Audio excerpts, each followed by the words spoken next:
Hey guys, we are still with Jacob and we're still traveling down the trail. We're going to learn a little bit today about another son that was born, and then we're going to learn a little bit about his continued journey down the trail to reunite with his father Isaac. So tune on in and let's learn all about it on today's episode. Welcome to Everyday Truth with Kurt Skelly. We believe the Bible is true and relevant to everyone, everywhere, every day. If today's conversation is a help to you, take a moment to leave a review or share it with a friend. Thanks for listening. Now, let's join Kurt for today's episode. Welcome back, friends. We sure appreciate you being here today for our episode in Everyday Truth. We are in Genesis 35, and we're about to have another baby. Now, we're not doing the having part, but we're going to read about Jacob's growing family. We're in verse number 16. I think I wrongly said last episode that Jacob was going to have another son, Joseph. Joseph is already alive. We're not talking about Joseph, but he is going to have another son named Benjamin. So sorry for the misspeak there. I wonder how many caught it. But we are in verse 16 of Genesis 35, so let's dive in. And they journeyed from Bethel, and there was but a little way to come to Ephrath. So when you think of Bethlehem, Ephratah is kind of the region, and Bethlehem itself is kind of the village. So they were coming to Ephrath, and Rachel travailed, and she had hard labor. So I don't pretend to know what that's like, and I know that we have a number of you ladies that are listening, and many of you are moms, so you know all about labor and difficult labor. And here's Rachel traveling, and she has given birth already some years before to one son named Joseph, but she's living kind of this nomadic life, and they're on the road, and travel was difficult. So you can only imagine how a difficult labor on top of all of that would be tough. And it says in verse 17, that it came to pass when she was in hard labor, that the midwife said unto her, Fear not, thou shalt have this son also. So she's just trying to encourage Rachel by the fact that this baby is safe, this baby will be born, this baby is another son. And verse 18, it came to pass as her soul was in departing. Now how sad that she is going to die in this childbearing process. She's going to give life, and while she's giving life, she will die. And it says in verse 18, parenthetically, for she died, that she called his name Ben-Oni. Ben-Oni means the son of my suffering. Ben means son of my suffering, son of sorrow.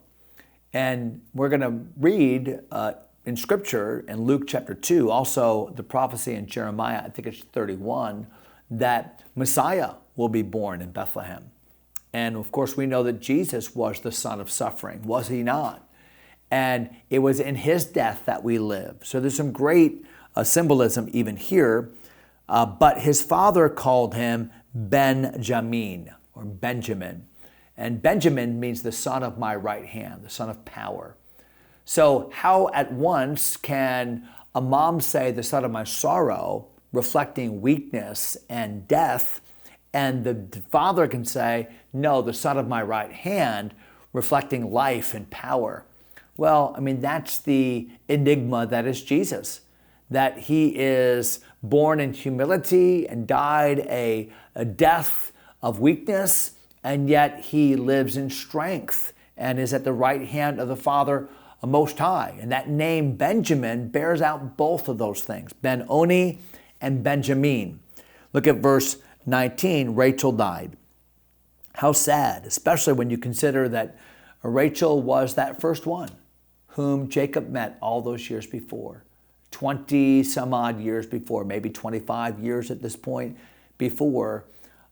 Jacob had met Rachel there by that well and had fallen in love. And she had been the love of his life for these years, but now she died and was buried in the way to Ephrath, which is Bethlehem.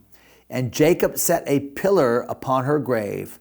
That is the pillar of Rachel's grave unto this day. So you can still go in Israel, and there's a traditional spot where it's Rachel's grave. We don't know exactly where her grave was, but we know the general area of it. In fact, many times I've been to Israel, and I've been right in this general area. And so Bethlehem in the Bible, interestingly, was known as a place of death first. So there's nobody that at this point that knows that Bethlehem is going to be the place where Jesus is born. That's not going to be prophesied until years later. This is, the 1700s BC that this is happening. So Bethlehem at this point is just known as a sorrowful place of death. And then later on, we're going to read, this will be during the time of the Judges, that Bethlehem will be a place of famine. Remember, Elimelech and Naomi and Mahlon and Chilion lived in Bethlehem, and it was a place of famine. And then eventually, Bethlehem would be known as the prophetic place where Jesus would be born. Bethlehem, though thou be little among the thousands of Judah, yet out of thee shall he come forth unto me that shall be ruler in Israel. And that, of course, is the prophecy from Micah in the 700s BC.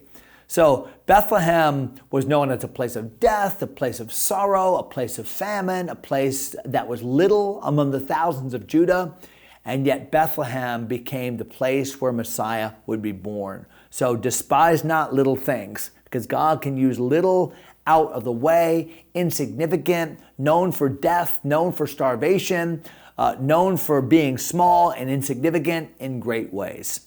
And I find there a great lesson for all of us. Verse 21, and Israel journeyed and spread his tent beyond the tower of Edar.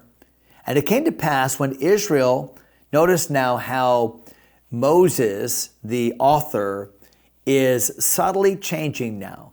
Jacob sets a pillar in verse 20, Israel journeyed. So Moses is picking up on the new name motif. And now that Jacob, Israel, is moving even further south, Israel is journeying. He's spreading his tent. It came to pass when Israel dwelt in that land, that Reuben went and lay with Bilhah, his father's concubine. Israel heard it. Now the sons of Jacob were 12, sons of Leah, Reuben, Jacob's firstborn, Simeon, Levi, Judah, Issachar, Zebulun. The sons of Rachel, Joseph and Benjamin. The sons of Bilhah, Rachel's handmaid, Dan and Naphtali.